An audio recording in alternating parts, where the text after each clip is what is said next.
Hacia el año de 1899, inversionistas franceses iniciaron la construcción de la fábrica textil más grande de América Latina, misma que fue inaugurada el 9 de octubre de 1892 por el entonces presidente de la República, Porfirio Díaz. Los orígenes de la fábrica de Río Blanco se remontan a Barcelonet, una pequeña localidad al sur de Francia. En 1876, el general Porfirio Díaz asume la presidencia de la República con una visión colonialista, implementando medidas económicas favorables, principalmente para el capital extranjero. Pero la crisis de 1883 hizo que el sector industrial y comercial evaluara su modelo de negocio, y fue entonces que un pequeño grupo de inversionistas se decidiera por comprar una pequeña fábrica a las afueras de la ciudad de Orizaba, la fábrica de Cerritos. Orizaba había descubierto su potencialidad industrial y textil, reforzado por el formidable impulsor de la economía, el ferrocarril mexicano, puesto en operación en 1873. Todo el país, incluyendo naturalmente a Orizaba, accedía 3 años después a la paz porfiriana. Un grupo de inversionistas, entre otros con personajes como Joseph Trump y Cia, propietario del Palacio de Hierro, Ebrard y Cia, propietarios del puerto de Liverpool, J. Oliver, propietario de la ciudad de Londres, y Sr. Honrad, el puerto de Veracruz, tenían como objetivo convertir a la región de Orizaba en el principal foco industrial del país, la Manchester veracruzana. 3 factorías hacían que esta región pudiera ser pionera en tecnología y modernización.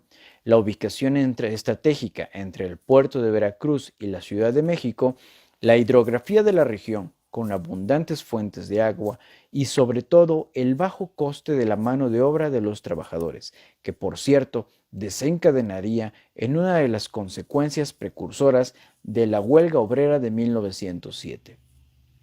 El 28 de junio de 1889, bajo la fe del notario público Rafael F. Morales, se constituye la Compañía Industrial de Orizaba, por sus siglas SIDOSA. El propósito principal de la naciente compañía industrial era levantar en algún sitio del valle, en un lugar que reuniera las características suficientes, una moderna fábrica de hilados y tejidos de algodón, con dimensiones y capacidades de producción desconocidos hasta ese entonces en la República Mexicana. Los inversionistas industriales compraron un considerable número de hectáreas de terreno para poder construir el nuevo complejo industrial a un costado del Río Blanco, entre los imponentes cerros de Santa Catarina y el Cerro del Borrego, mismos que forman parte de la Sierra Madre del Sur y la Sierra Madre Oriental. Cualquier edificio que se construyera ahí tendría la cualidad de estar rodeado por un exquisito paisaje natural capaz de ser contemplado panorámicamente.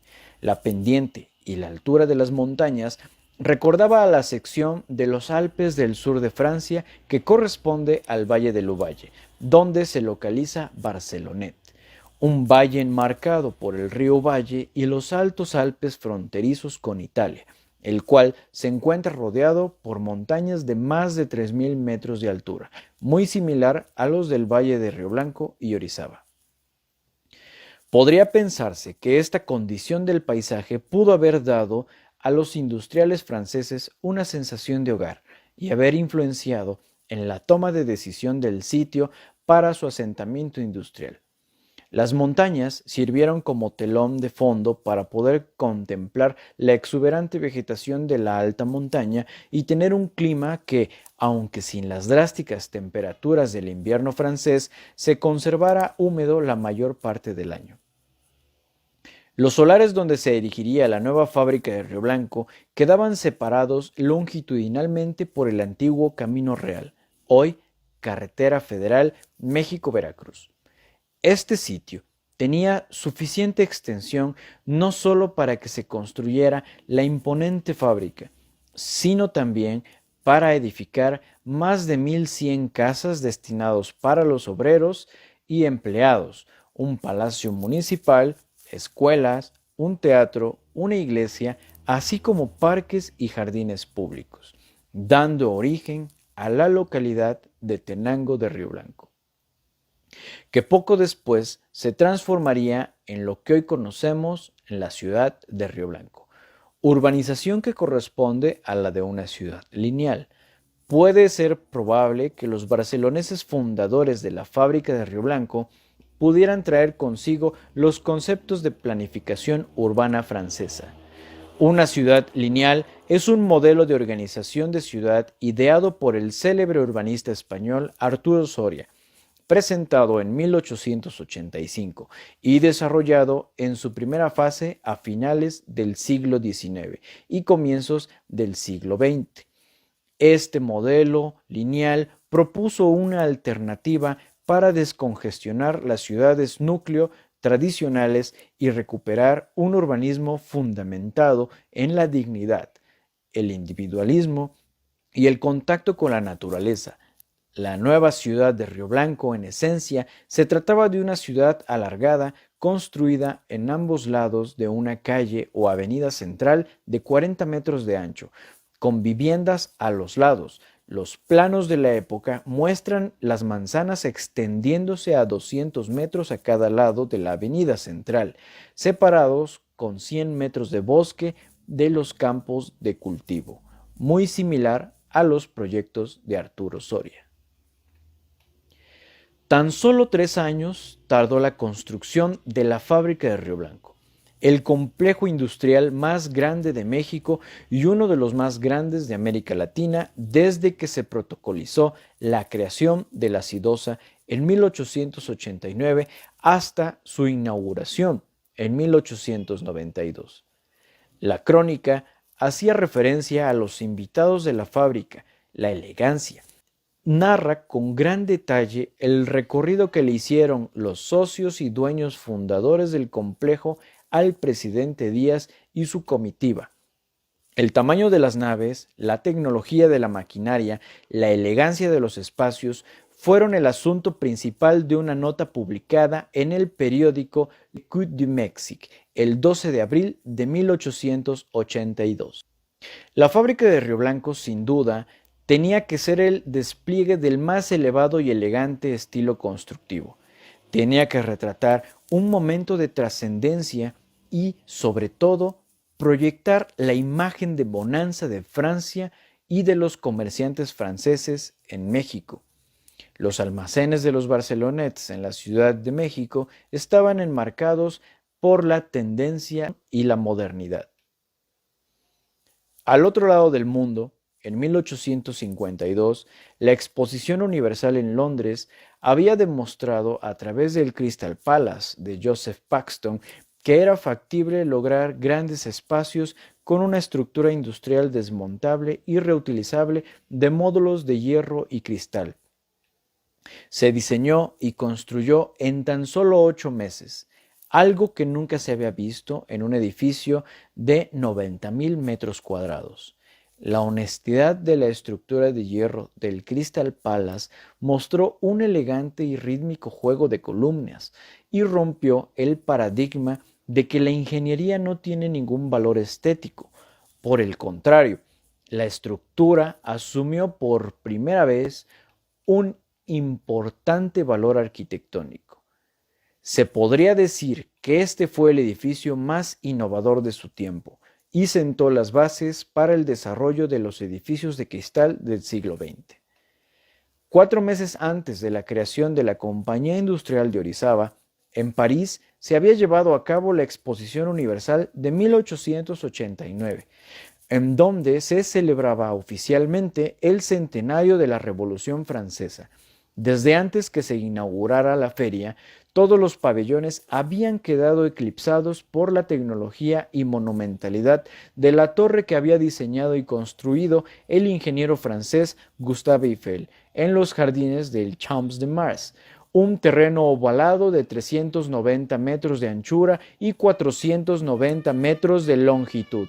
Registros sobre la posible presencia de los socios fundadores de la Sidosa en la Exposición Universal de París de 1889 ni de un probable acercamiento con Gustave Eiffel Era un hecho que estos importantes industriales hicieran recurrentes viajes a París para buscar inversiones, negocios, tendencias constructivas y muy probablemente encontrar tendencias en tecnología y construcción para poder consolidar la edificación de la nueva fábrica de Río Blanco.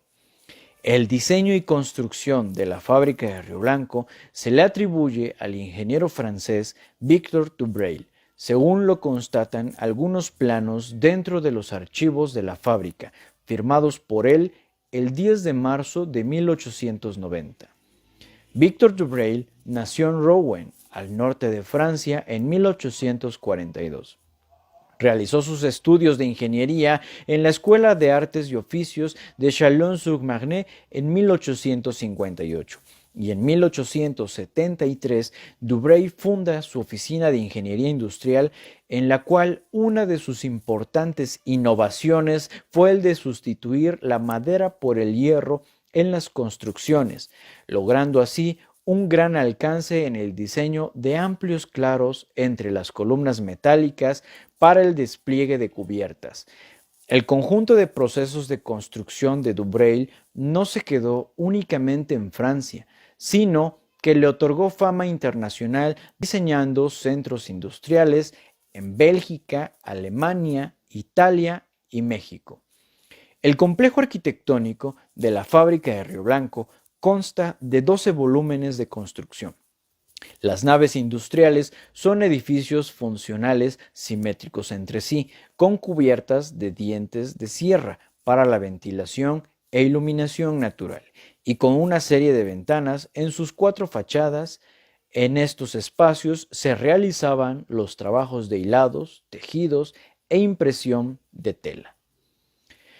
Al norte de estos edificios se encuentra una crujía que está compuesta por un edificio emblemático de 2 niveles, que funcionaba como administrativo y coronado por una torre con un reloj. A un costado de esta crujía se proyectó la casa del director de la fábrica o casa de consejo, por su importancia dentro del complejo y por la relación que tiene el edificio con la calle principal. La estética de este edificio sobresale al de los demás, respondiendo a un diseño de estilo neopaladiano de finales del siglo XIX, arquitectura inspirada por los diseños del arquitecto veneciano Andrea Palladio en el siglo XV. La Casa de Consejo es un importante edificio de grandes dimensiones con elementos clásicos y de proporciones armónicas. El resto del complejo industrial responde a edificios de servicio completamente funcionales, tales como lugares de almacenaje, calderas de soporte y casas para los vigilantes. Todos los edificios se encuentran amalgamados estéticamente por la técnica de construcción, los modestos revestimientos de las fachadas, así como sus colores, las proporciones y la armonía. La función del campanario es ser un hito dentro del conjunto de edificios industriales, así como pautar las horas de las jornadas laborales de los trabajadores con el gran reloj de manecillas y una trompeta localizada en su centro. Para la construcción de esta moderna fábrica fue necesario emplear materiales utilizados en la industrialización internacional: hierro, concreto y vidrio. El material de construcción básico, la piedra, se extrajo de la cantera del vecino Cerro de Santa Catarina y con ella se levantaron los imponentes muros con una solidez tal que durante más de 100 años han resistido sin el menor daño las duras pruebas de muchos sismos y terremotos, así como la elevada humedad atmosférica de la región y las extremas condiciones climáticas. El método de construcción y ampliación de los materiales fue muy sagaz, logrando combinar la importación de la tecnología francesa con el de la adaptación del material de la región, asegurando que parte de la construcción siguiera siendo un proceso local y artesanal de la zona. Sin duda, los socios barceloneses de la Sidosa buscaban para su nueva fábrica el soporte arquitectónico más resistente, ligero, audaz, hermoso y avanzado de la época. Toda la estructura de la fábrica de Río Blanco está forjada completamente de hierro. Esto quiere decir que sus elementos principales, columnas, traves, armaduras y ménsulas, no tienen ningún tipo de aleación metálica. Todo el hierro empleado en su construcción fue importado desde Bélgica, fundido por una manufacturera industrial llamada Providence. La importación del hierro de la fábrica textil de Río Blanco, como dato histórico al tiempo en que arribaron las piezas de hierro para su construcción, arribaron al mismo puerto de Veracruz, procedente de Amberes, Bélgica, las piezas de hierro para edificar el nuevo Palacio Municipal de Orizaba, el emblemático Palacio de Hierro, único en el país, que hasta nuestros días sigue siendo un elemento icónico de la importancia industrial que tuvo Orizaba en el siglo XIX. Es así que a 128 años de la inauguración de la fábrica textil más grande e importante no solo de México, sino de América Latina, el 8 de octubre de 1892, el imponente complejo ha sido testigo de la transformación histórica, urbana y arquitectónica del país. Esta pequeña narrativa solo ha sido un fragmento de la amplia historia de este importante lugar. Los sucesos que acontecerían en 1907 es otra parte histórica de la realidad social en la historia de nuestro país. Muchas gracias.